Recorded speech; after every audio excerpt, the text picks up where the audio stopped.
বাংলাদেশের অন্তর্বর্তী সরকারের নেতার আনতাবড়ে বিস্ফোরক দেশবিরোধী মন্তব্যে উত্তেজনা ছড়িয়েছে। এবার সেই বিষয়ে ইউনূস প্রশাসনকে স্পষ্ট বার্তা নয়াদিল্লির।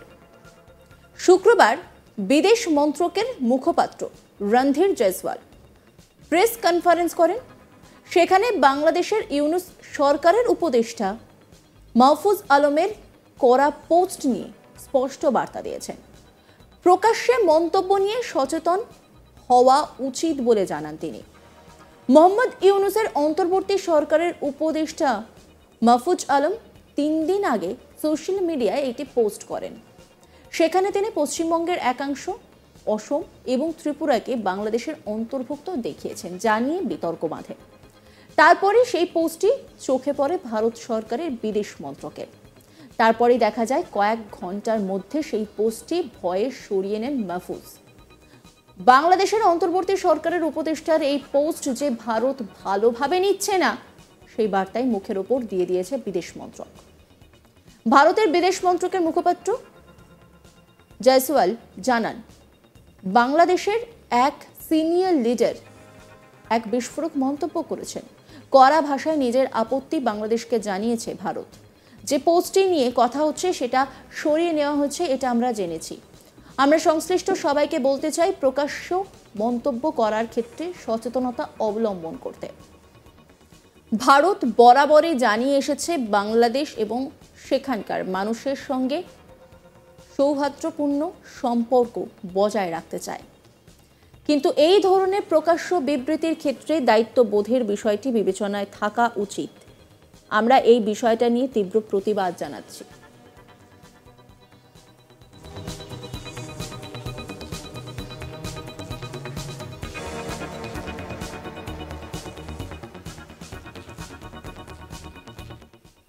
বিদেশ মন্ত্রকের মুখপাত্র রণধীর জয়সওয়াল তিনি কি বলেছেন শোনাব আপনাদের। Question of the statement that you referred to made by Bangladeshi senior leader. We have taken this up with the Bangladeshi government. We have actually strongly registered a protest on this issue. We understand that the post that you referred has been taken down. We would like to remind all concerned to be mindful of their public comments. While India has repeatedly signaled interest in fostering relations with the people and the interim government of Bangladesh, such comments underline the need for responsibility in public articulation. And once again to repeat that we have strongly protested against this with the Bangladesh government. বাংলাদেশের এক senior leader এক বিস্ফোরক মন্তব্য করেছেন। কড়া ভাষায় আমরা আপত্তি জানিয়েছি। যে পোস্টটি নিয়ে কথা হচ্ছে সেটা সরিয়ে নেওয়া হয়েছে, এটা আমরা জেনেছি। আমরা সংশ্লিষ্ট সবাইকে বলতে চাই প্রকাশ্য মন্তব্য করা ক্ষেত্রে সচেতনতা অবলম্বন করতে। ভারত বরাবরই জানিয়ে এসেছে বাংলাদেশ এবং সেখানকার মানুষের সঙ্গে ভালো সম্পর্ক বজায় রাখতে চায়, কিন্তু এই ধরনের প্রকাশ্য বিবৃতির ক্ষেত্রে দায়িত্ববোধের বিষয়টি বিবেচনায় থাকা উচিত। আমরা এই বিষয়টা নিয়ে তীব্র প্রতিবাদ জানাচ্ছি। স্পষ্ট বার্তা দেওয়া হয়। 1971 সালের 16 ডিসেম্বর ভারতীয় সেনা ও বাংলাদেশের মুক্তিবাহিনীর কাছে আত্মসমর্পণ করেছিল পাকিস্তানের 93,000 সেনা। সেই নিয়ে একটি টুইট করেছিলেন প্রধানমন্ত্রী নরেন্দ্র মোদী। তবে ভারতীয় প্রধানমন্ত্রীর সেই বার্তা হজম করতে পারছে না বাংলাদেশিরা। আর এরই মাঝে বাংলাদেশের ছাত্রনেতা সার্জিস আলম ইন্ডিয়ার প্রধানমন্ত্রী নরেন্দ্র মোদীকে বেনজির আক্রমণ করেছেন। তিনি চিৎকার করে প্রকাশ্যে বলেছেন, মোদীকে জানিয়ে দিতে চাই এটা কোনো গুজরাট নয়, এটা বাংলাদেশ। 71-এ শেখ মুজিবুর রহমান তার ব্যক্তিগত পারিবারিক মুজিববাদ প্রতিষ্ঠা করতে গিয়ে বাংলাদেশ রাষ্ট্রের বিসর্জন দিয়েছিল। এই শেখ মুজিবুর রহমান রাষ্ট্র প্রতিষ্ঠা না করে মুজিববাদ প্রতিষ্ঠা করতে চেয়েছিল। মুজিববাদ প্রতিষ্ঠা করতে গিয়ে দেশের সংবিধান ধ্বংস করেছিল। মুজিববাদ প্রতিষ্ঠা করতে সার্বভৌমত্বকে ভারতের কাছে লিজ দিয়েছিল। মুজিববাদ প্রতিষ্ঠা করতে গিয়ে বিগত 16 বছরে হাসিনা হয় দালাল বানিয়েছে, না হয় দাস বানিয়েছে। সার্জিস আলম ছাত্রনেতা তিনি ঠিক কি বলেছিলেন শোনাব আপনাদের। জানিয়ে দিতে চাই এটা কোনো গুজরাট নয়, এটা বাংলাদেশ। 90 থেকে 24 এই প্রত্যেকটি সময়ে এই জনপদের রাষ্ট্র হয়ে ওঠার সময় এসেছিল, সুযোগ হয়েছিল। 47 সেটি হয়নি। 71 শেখ মুজিবুর রহমান তার ব্যক্তিগত পারিবারিক মুজিববাদ প্রতিষ্ঠা করতে গিয়ে বাংলাদেশ রাষ্ট্রের স্বার্থ বিসর্জন দিয়েছিল।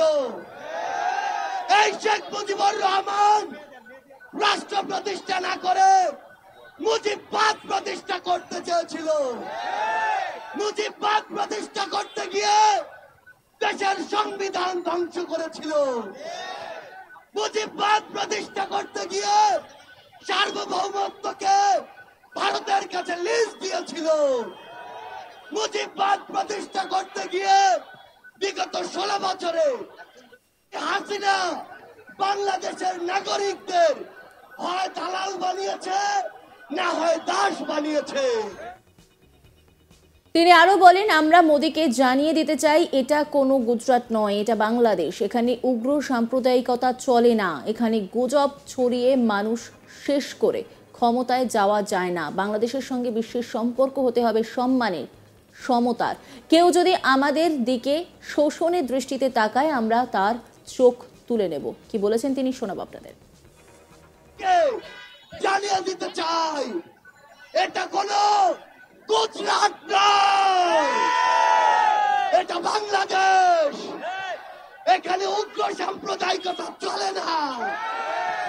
এখানে গুজব দিয়ে মানুষ হত্যা করে ক্ষমতায় যাওয়া যায় না। আমরা পৃথিবীর প্রত্যেকটি দেশকে বলে দিতে চাই, আমাদের সাথে সম্পর্ক হতে হবে সম্মানের, সম্পর্ক হতে হবে সমতার। কেউ যদি শোষণের দৃষ্টিতে আমাদের দিকে তাকায়, আমরা সেই চোখ উপড়ে ফেলবো। আমরা আপনাদেরকে একটি কথা বলে দিতে চাই, আগামীর বাংলাদেশে আপনাদের হয়ে জাতীয় নাগরিক কমিটি সাম্য, মানবিক মর্যাদা এবং ন্যায় বিচারের বাংলাদেশ রাষ্ট্র কায়েম করবে। আমরা ঐক্যবদ্ধভাবে আগামীর বাংলাদেশে সকল ফ্যাসিস্ট খুনিদেরকে, স্বৈরাচারকে প্রতিহত করব। আপনাদের সাথে আমাদের আগামীর পথ চলা হবে সংগ্রামের রাজপথে, অথবা বিজয়ে। ইনকিলাব জিন্দাবাদ। নজর রাখুন আজ তাক বাংলার ইউটিউব স্ট্রিমিংয়ে।